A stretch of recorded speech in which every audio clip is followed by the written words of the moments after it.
Bon, eh bien voilà, c'est l'heure de retrouver Guy Carlier avec vous, Laurie, et bien sûr. Alors je précise tout de suite, parce que nous sommes lundi, que j'ai passé un week-end tranquille, sans excès, afin de démentir éventuellement par avance les allégations de mon cher Guy sur ma vie privée. Mais rassurez-vous, Patrick, aujourd'hui, oui. Guy ne va pas nous parler de votre vie privée, mais de la sienne. Ah bon? Il va nous raconter son dimanche, et les dimanches de Guy sont passionnants. Bonjour Guy. Bien, bonjour Guy.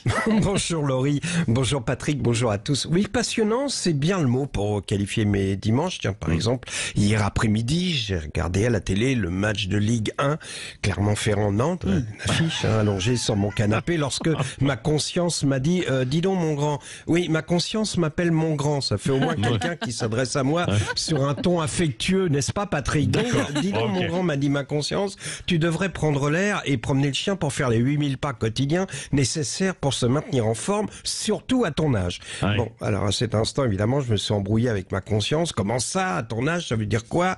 Non, mais te mets pas en colère, mon grand. Je dis juste que tu n'as plus 20 ans. Mais d'abord, cesse de m'appeler mon grand, et puis ferme-la, tu m'énerves, fous-moi la paix. Alors ma conscience s'est enfuie, me laissant seul face à Clermont-Ferrand-Nantes, match à la fin duquel le commentateur de Prime Video a conclu, score final 0-0, il ne s'est rien passé, on va vite oublier la tristesse de ce voyage au bout de l'ennui. Et je me suis dit que ça symbolisait assez bien mon dimanche. Alors j'ai décidé de me secouer, de prendre un café pour me ragaillarder avant d'aller marcher. Tandis que je faisais couler mon expresso, j'ai regardé machinalement par la fenêtre de la cuisine les oiseaux qui se bousculaient pour picorer les boules de graines que j'ai accrochées à leur attention dans un arbre du jardin. Et c'est là que soudain, j'ai vu surgir une grosse perruche au plumage vert fluo qui a bousculé les moineaux pour se placer au premier rang pour accéder aux graines.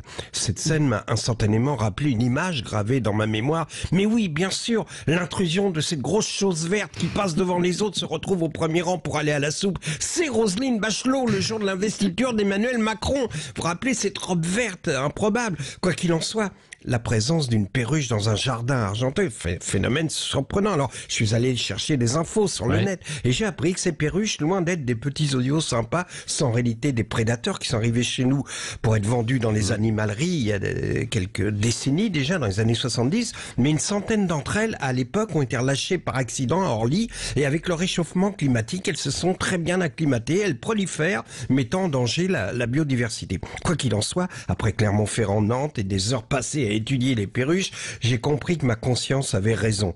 Je deviens vieux. C'est un dimanche assez lamentable et je me souvenais des dimanches d'avant.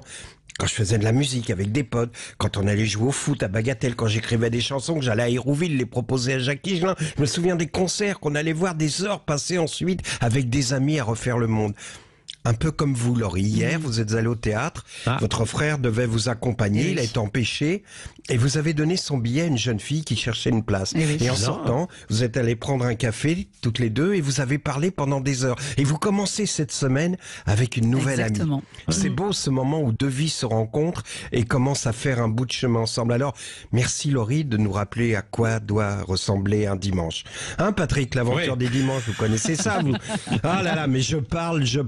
Mais regarde ta montre, il est presque 8 heures. Regarde ta montre, il est déjà 8 heures. Embrassons-nous tendrement. Un taxi t'emporte, tu t'en vas mon cœur, parmi ces milliers de gens. Allez. C'est une journée idéale. Ah bah je pensais oui, qu'on allait lundi au soleil, chanter. pas Bah tout oui, à fait. lundi au... Vous n'avez pas calé sur le refrain là, on aurait pu chanter Ah ben non, ensemble. mais parce qu'il y avait un enchaînement avec, les bah, deux j'ai compris. phrases. Allez. Le lundi au soleil. Faites les gestes, faites la chorégraphie des Claudettes, Patrick. Allez, je vous embrasse, à demain. Je vous embrasse.